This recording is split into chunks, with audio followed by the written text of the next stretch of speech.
Je vous remercie. Pour le groupe Les Démocrates, Géraldine Bagné. Madame la Présidente, Monsieur le rapporteur, mes chers collègues, la mixité sociale, gage primordial pour une plus forte cohésion sociale, un respect renforcé, dépasse très largement le seul cadre de l'école. Elle nécessite d'abord et avant tout l'engagement de chacun, chacune au quotidien dans ses choix d'interaction. En outre, une politique d'aménagement du territoire qui lutte très concrètement contre la gentrification, le tri social, la ghettoisation. Une politique, enfin, qui fasse vivre la mixité par des leviers culturels, sportifs notamment.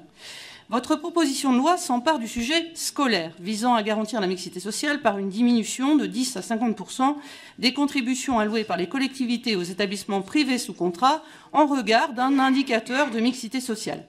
Le hic, c'est que le dispositif ainsi défini n'est pas du tout applicable à la réalité complexe de l'enseignement privé sous contrat en France. Ainsi, pour les communes de moins de 1000 habitants, qui n'offrent parfois par leur histoire que la seule possibilité du privé, avec des effectifs de 15, 25, 45 élèves, l'indice de position sociale peut facilement varier lors du départ d'une génération de CM2 au collège. Faudra-t-il sanctionner l'école et les élèves, alors qu'aucun tri ne se fait à l'entrée à l'école et que la mixité sociale est là le simple résultat de la composition sociale de la collectivité?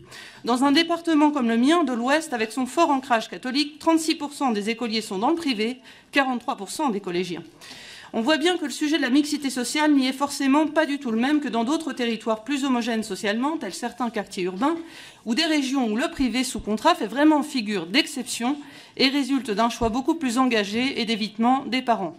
Le dispositif proposé est défaillant aussi en ce qu'il néglige le problème de non-mixité sociale susceptible de concerner aussi parfois des établissements publics. Pour prendre des exemples évidents, il y a plus de mixité sociale au lycée privé d'Avenières de Laval qu'au lycée public Chateaubriand de Rennes, ou encore à Henri IV à Paris. Qu'en faites-vous concrètement? On sanctionne le public aussi? Il faudrait plus de transparence sur l'IPS et une analyse à l'échelle des territoires de la progression de la mixité sociale. En mai 2023, le ministre Pap Ndiaye avait signé le plan Favoriser la mixité sociale et scolaire dans l'enseignement, ainsi qu'un protocole avec l'enseignement catholique pour davantage de mixité. Ces initiatives sont importantes, elles doivent être évaluées et prolongées. Ainsi, il ne s'agit plus de ranimer la guerre scolaire. On doit s'emparer du sujet mixité sociale, d'abord par un pilotage plus volontariste de la diversité sociale au cœur des politiques de logement. Ensuite, en remédiant au problème de l'homogénéité sociale des établissements scolaires identifiés, privés comme publics, par des solutions concrètes.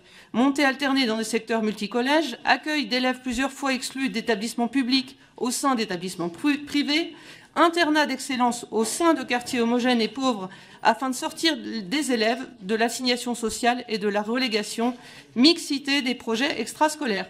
Au vu ainsi de l'inadaptation du dispositif présenté en regard des réalités de terrain, nous ne voterons pas favorablement, le groupe démocrate.